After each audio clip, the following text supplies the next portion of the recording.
Thanks for joining us for Creating Dementia Solutions, a Miles for Memories program and podcast. I'm Richard Pyatt, happy to be your host for this series. If you joined us for the last episode, you heard us talking a little bit about educational programs for children. Well, there's certainly adults, too, that are ready to learn about education as it relates to dementia, and a number of the other programs that Miles for Memories oversees. And Chief Volunteer Sherry Sherbin is back with us on this broadcast. Welcome back. Well, thank you so much. And I might want to say that we got tons of great volunteers, and you're going to get to see some of those other ones in the upcoming episode. So I'm looking forward to that. I'm looking forward to that, too. You know, back in my radio days, we checked in pretty regularly with a lot of those folks, so I'm looking forward to seeing a lot of them again. So we talked about children's education. Now we have to think about adults too, right? The notion that there is a lot to learn with this. Folks who are close to this issue really want to be educated about how best to be with their loved one and so on. How do you approach that? How did you look at that from soup to nuts?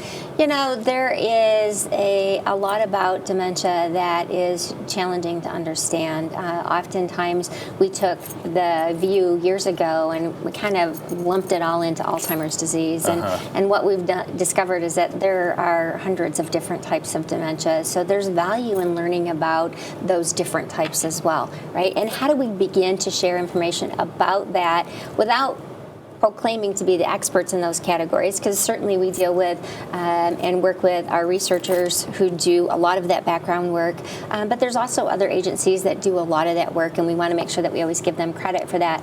But the reality is, the more you can feel like you understand to the best of your ability what's happening, the easier it is to make, again, as I've mentioned before, the choices as you go forward. So it started there. And I want to throw in, we do have 2 other programs and some others that are in development for younger children, including music, reading, and pen pals. So those are for the younger kids as well, those in middle and high school, as we get ready to go forward. But adults, the education for adults jumps in college. Interesting. Okay.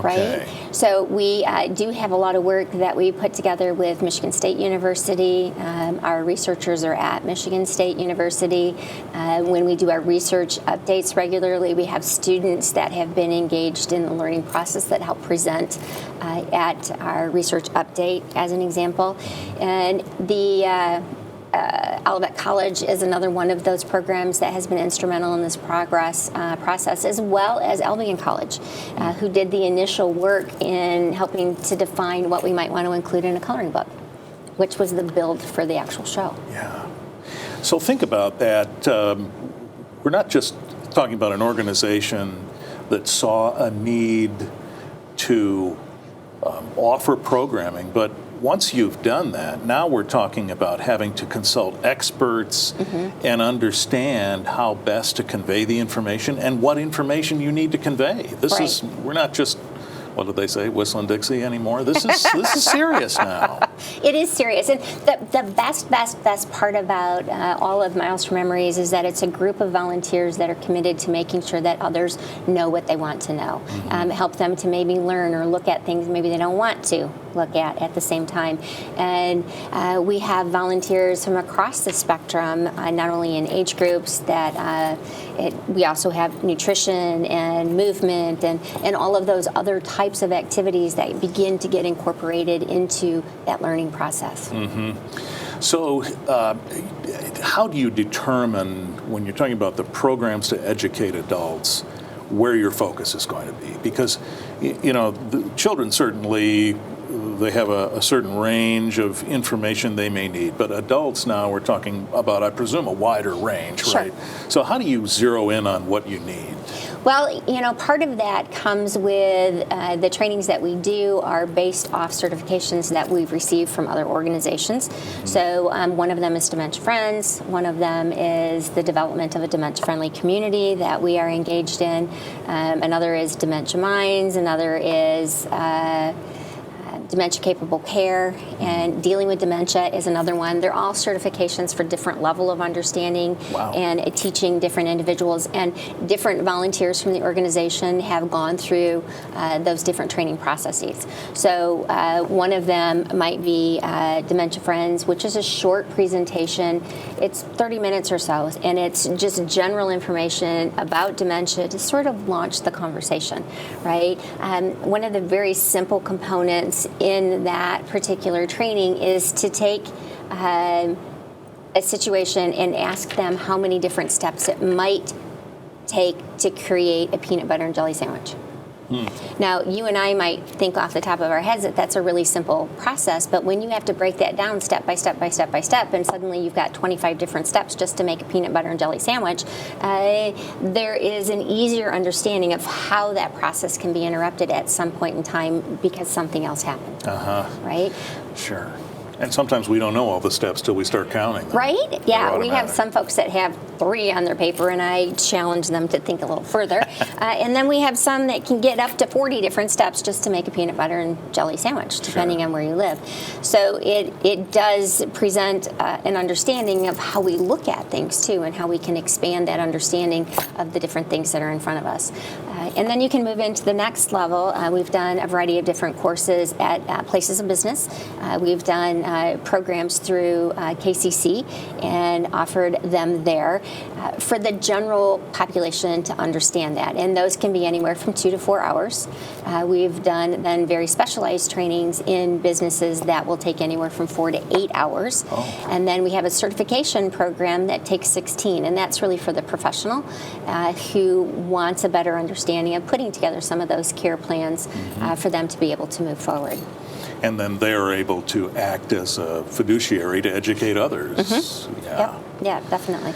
So what's the biggest challenge in this process? Is it that things are changing, and so these certifications and educational opportunities have to be updated on a certain schedule? What's the biggest challenge there? Well, when you start looking at the professionals, there's different requirements for what they need to be educated on. And what different modules happen to be available. And, frankly, they want to start with what's most important to them first, right? What is more global across the board, and what kinds of trainings are being presented as they age through the learning process. When you take it all the way back to college and what's important in a college environment for them to learn about geriatrics in general, it's starting to get more attention. When you break that down into different things in geriatrics and finally get to neurodegenerative conditions and talk about dementia, there's less education in that particular isolated area. So even our physicians today, who we look at as experts, might spend a little bit more time learning about cardiac health than they are going to be learning about dementia. Not because they're not both important, but their area of interest and participation is in a different area. Well, if there was a goal that you haven't reached yet for education, what would it be? Well, the best part about the education process is being able to engage others to help them teach others, right? Sometimes we learn best by doing the teaching part ourselves, and we would always invite others that would like to be part of that process to go through the training programs, and they become those that become the outreach individuals. And how do we support others in that process? One of the things we're asked about regularly is a support group program. There are several support groups that are already in existence across the region in southern Michigan and specifically in Calhoun County. Do we have need for one more, right? So, we'll always encourage them to take advantage of whatever resources are available for a dementia support group or an Alzheimer's support group as they get ready to go forward. And, if we find that there's a need to be more specific about that, we might encourage some of our volunteers to be willing to manage one of those, as an example. But volunteers are great, and whenever they are willing to step up and take the lead in one of those training programs, we would love that. Love that. Got it. A volunteer organization sometimes advances based on its volunteers. Right? Exactly. Yeah. So someone's watching or listening to this, and they are saying, boy, I need to hear some of these educational programs. how do they do it? Well, one of the ways that we're starting that process is by what we're doing today, right? Starting those podcasts, making those video components available for folks to learn, at least in chunks, right? Chunks that they're ready to hear, ready to go forward with. The booklet that we have on the table right now, the Brief Guide for Understanding Dementia, really does do just that. It tries to give you a background understanding of where we're at and talks about not only beginning to understand dementia, but why a diagnosis is important and what programs that we have through Miles for Memories that they can engage in, they can partake in, that would be beneficial to them, their loved one, or their family as a whole. Sure. Yeah, in fact, you have these in various places. There's also an electronic version of this on the Miles for Memories website, which I noticed, so you can e-flip right through that if you need to, MilesForMemories.org. So you can find that if you need it. But a brief guide, brief for understanding dementia, but it really is somewhat comprehensive in what it presents. So, yeah. I think one of the great things about it is that it does talk about diagnosis, some of the things that you can evaluate at home, some of those actual tests that you can take that are home, which is great, but I would always recommend that if you found through some of those scenarios that there's a concern, you really do need to go to a professional to make sure that you can have that definite diagnosis in terms of what type of dementia it happens to be, because then you know better what to look for and why their behavior is different than what they talk about with Alzheimer's disease, as an example. Sure.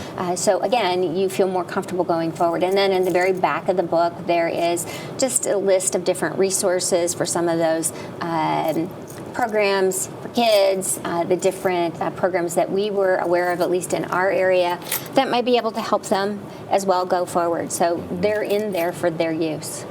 Well, I think I've had about 35,000 questions that have popped in my head, but they're all related to more specific subjects, which we'll be covering as we go along in this series. But the point is, there are educational programs out there. There are ways in which to glean more information, and Miles for Memories is a conduit to that.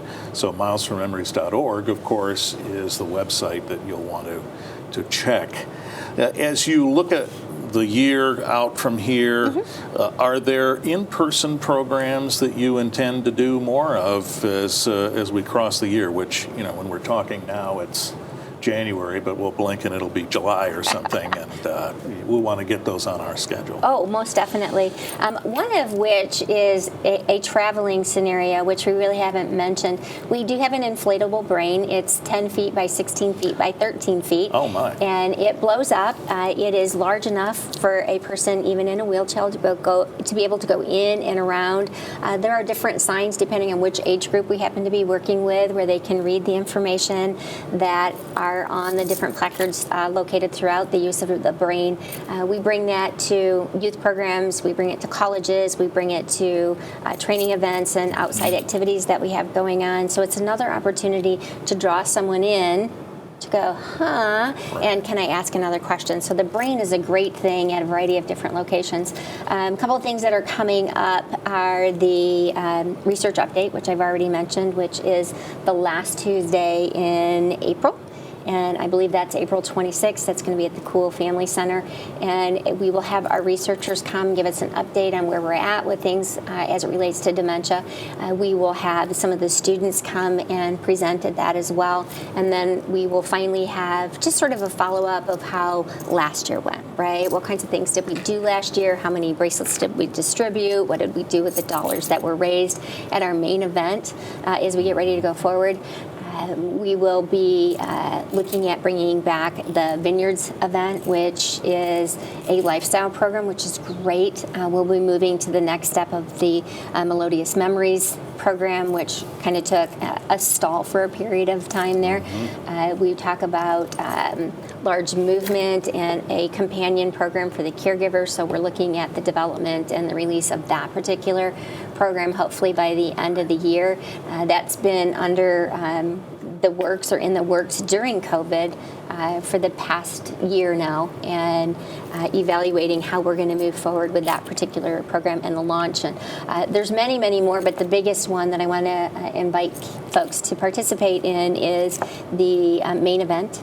It is September 16th. It will be at Festival Market Square at downtown Battle Creek.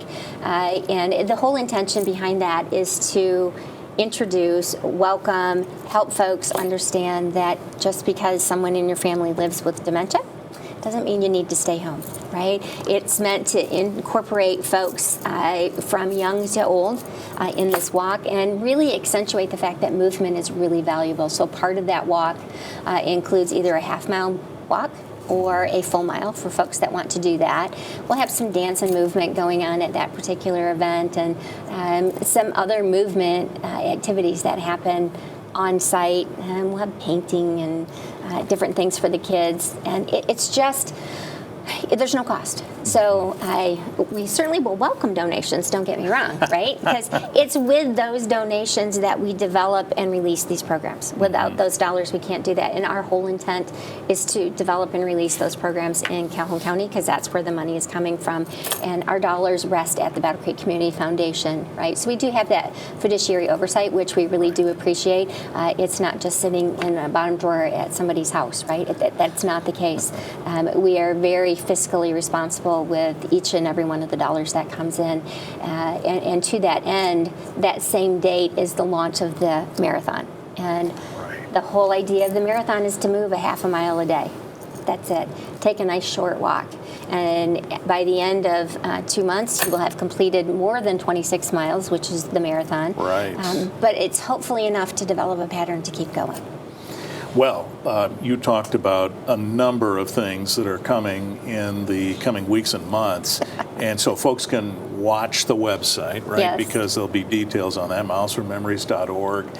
And I think you put these on your Facebook page, too, because I know you were loading these over the last few days because my phone was going, blip, blip, blip. There's a new event. Miles for Memories has a new event. You may be interested. Right. So Yeah. Folks can check that, too, and click the like on that page, follow it. So folks can be in the know about when those things are happening. You know, I do want to thank you as well for coming to one of the trainings that we put together. I was just going to bring that up. Were you? All right, I'll let you bring it up then, and then I'll respond. Well, I was just going to say that I did attend that training for the Safe Home program and the technological advances that you've made. And I said this on a podcast previously, I'll say it again now. When last we spoke about 5 years ago on the radio, you were just beginning this program. Now we've reconnected and come around again. And in just that time, there has been such a huge advance in the way you've been able to make these things a reality. So congratulations on all of that. But it was unbelievable to watch how these things have come together and watch all these folks learning how to use these resources. Yeah, it is great. And, you know, Grandma wears her bracelet. Grandpa wears one as a caregiver, just in case something might happen to him. And they are a wealth of resources in helping to identify someone and bring them back home should they wander. And we've had great successes with that. And I know we've done a separate program on that. We can talk more about that one later.